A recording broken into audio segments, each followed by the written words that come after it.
वो देखिए हेलीकॉप्टर। मैंने अपने जीवन में पहली बार हेलीकॉप्टर देखा है। मेरा सपना है कि एक दिन मैं भी हेलीकॉप्टर से एंट्री लूं। अरे सर, आप कुछ भूल तो नहीं रहे हो? क्या? अपनी औकात। अरे तुम। मेरा नाम है बियर चिल्ड और आज मैं आपको इस जंगल से जिंदा निकलने के तरीके बताने वाला हूँ।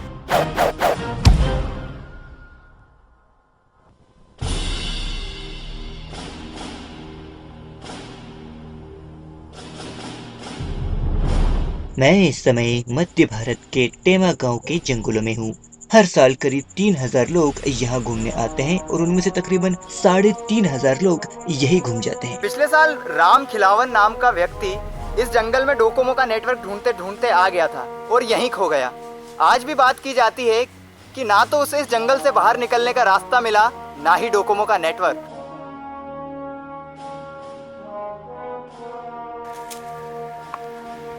मुझे इस जंगल में आए हुए पूरे 2 मिनट हो चुके हैं। मेरी जगह और कोई होता तो अब तक थक के चूर हो गया होता, लेकिन मुझे स्पेशल फोर्स में सिखाया गया था कि इस तरीके की लंबी दूरी कैसे तय की जाती है। तो मैं जब अपने बटालियन में था तो मैं हमेशा सबसे आगे रहता था। मेरे दोस्त भी हमेशा मुझसे कहते थे कि भैया तुम इतना स्टेमिना लाते कहाँ से हो भाई। तब से मैंने जीवन में एक बात सीखी है कि रुकना नहीं है, कभी थकना नहीं है। आ जाइए। मेरे पैर दुख रहे, अपनी चलते बने गा रहे पानी।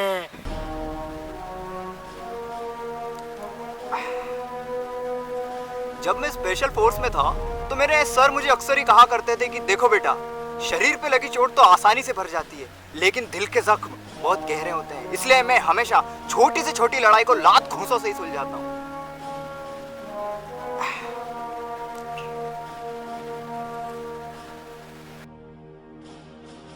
गर्मी बहुत है और मुझे तापमान का पता लगाना है, लेकिन मेरे पास कोई साधन नहीं है।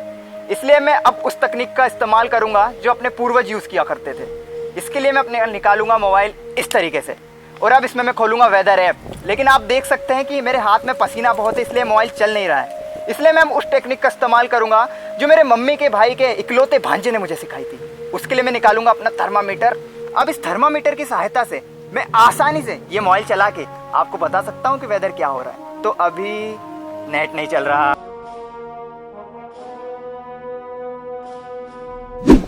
एक बार मैं जब पार्क में इल्ली खाने गया था तो मैंने वहाँ पर एक सुविचार लिखा देखा था कि अपनी गर्लफ्रेंड का नाम पेड़ पर लिखने से अच्छा है कि उसके नाम का एक पेड़ लगा दिया जाए। वो बात मेरे दिल को छू गई। मैंने तुरंत ही 2 एकड़ जमीन खरीद के उस पे आम के पेड़ लगा दिए और आज वहाँ आम फल फूल रहे हैं। अरे अरे अरे अरे देखिए देखिए, वहाँ देखिए, वहाँ उन पेड़ों के बीच में एक विशाल काय गोरिल्ला बैठा हुआ है। जल्दी उधर देखिए, वहाँ देखिए। मैं इस समय उष्णकटिबंधीय पर्णपाती वन में खड़ा हूँ, जहाँ की मिट्टी में एक अजीब सा सौंधापन है, महक में गर्माहट है और थोड़ी सी बदबू भी है, क्योंकि ये व्यक्ति यहाँ पर हल्का हो रहा है। अरे क्यों भाई साहब, आपके घर में शौच नहीं है क्या? शौचालय तो है साहब, पर वो क्या है, खुले में शौच करने की आदत पड़ गई है। जब तक 2 घास पिछवाड़े नहीं गड़े तब तक शौच करने का मजा ही नहीं आता। देखिए इस व्यक्ति का जज्बा, अपने घर से दूर इन जंगली जानवरों के बीच ये शौच करने आते हैं और जाते जाते अपने पैरों में यहाँ की गंदगी भी ले जाते हैं। सलाम है आपके जज्बे को भाई साहब। और हाँ भाई साहब, जाते जाते आपसे एक ही बात कहना चाहूंगा, खाने में जरा मिर्ची कम खाया कीजिए। वो क्या है ना, मेरी आंख यहाँ तक चल रही है। चलिए। मैं कई घंटों से लगातार चल रहा था, लेकिन मेरा रास्ता एक बहुत बड़ी बाधा ने रोक लिया है। जैसा कि आप देख सकते हैं कि यहाँ पर बहुत ही गहरा आधे फीट का गड्ढा है और मुझे इस पार से उस पार तक जाना होगा। मेरी जरा सी गलती से मेरा पैर फिसल सकता है, जिससे कि मेरे जूते गंदे हो सकते हैं और मैं नहीं चाहूंगा कि इतने घने जंगल में मेरे जूते गंदे हों और मुझे झुककर उसे साफ करना पड़े, क्योंकि उससे कमर में दर्द हो जाता है यार। इसलिए मुझे यहाँ पर एक पुल बनाना होगा। आराम से आराम से।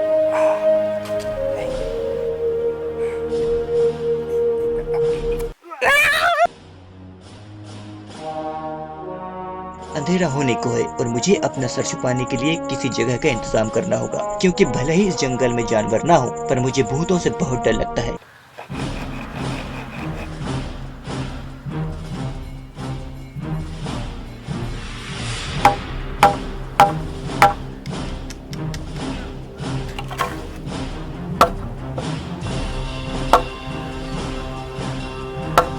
आखिरकार कड़ी मेहनत के बाद मैंने अपना घर बना ही लिया है।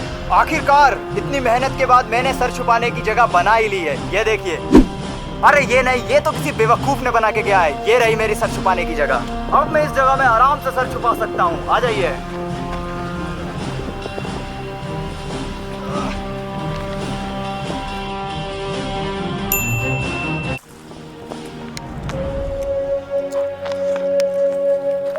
मुझे आग जलाने की जरूरत है, लेकिन मेरे पास माचिस नहीं है।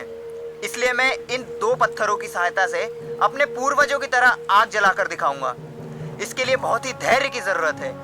अगर आप इस 4G के जमाने में डोकोमो 2G यूज करते हैं तो ये तकनीक बिल्कुल आप ही के लिए है। लेकिन मेरे लिए इस तरीके से आग जलाना बहुत ही बाएं हाथ का खेल है, क्योंकि मैं स्पेशल फोर्स में था, एक प्रोफेशनल हूँ और मेरे हाथ बिल्कुल सदे हुए हैं। आइए मैं 2 मिनट के अंदर आपको आग जला के दिखाता हूँ। ये देखिए।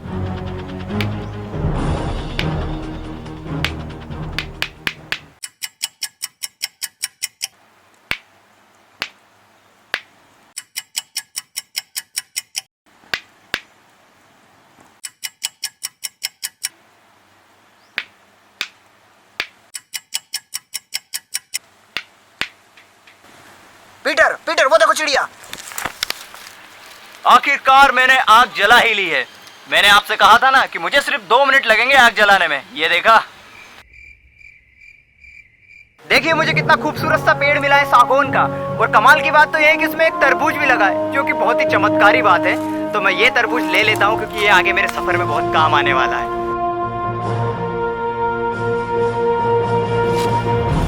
चलिए आ जाइए।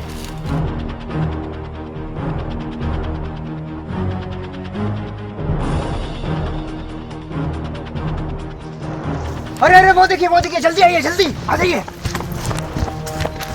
देखिए मुझे यहाँ पे कितनी खूबसूरत सी चीज मिली है। इसे बीड़ी कहते हैं। ये सिगरेट की मम्मी होती है। यहाँ के स्थानीय निवासी इसका इस्तेमाल सुट्टा लगाने में करते हैं। अगर आपके जीवन में कोई कष्ट और परेशानी है तो आप इसका सेवन कर सकते हैं। उससे क्या होगा कि आपकी परेशानी तो खत्म नहीं होगी, लेकिन एक दिन आपकी जिंदगी जरूर खत्म हो जाएगी। तो ना रहेगी जिंदगी, ना बचेगी परेशानी। हमार बीड़ी है। अरे भाई देखिए, आप इस तरीके से शूटिंग के बीच में नहीं आ सकते। अरे तुहार आवाज आगे पीछे काहे आते रे? देखिए ये बहुत ही बड़ा इंटरनेशनल शो है और हम आपको इसको हिंदी में डब करके बता रहे हैं। वो सब छोड़, मेरी माचिस दे। तूने ली थी ना आग जलाने के लिए।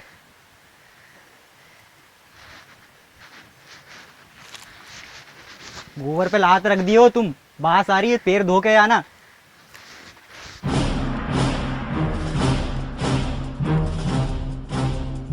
देखिए अब मैं इस जंगल से बाहर आ चुका हूँ और मुझे पगडंडी भी मिल गई है, जो मुझे इस जंगल से बाहर ले जा सकती है। लेकिन सबसे निराश कर देने वाली बात तो यह है कि मुझे यहाँ पे एक भी शेर देखने को नहीं मिला है। जब मैं ट्रेनिंग के दौरान ऐसे ही एक जंगल में रुका हुआ था तो वहाँ के शेरों को मैंने मार मार के भीगी बिल्ली बना दिया था। वहाँ के लोग भी मुझे शेर दिल ऐसा कहा करते थे। अगर मुझे यहाँ पे एक भी शेर, मैं इस समय उष्ण प्रदेश चलो चलो चलो उष्ण कटिबंधी है ना। हाँ चलो।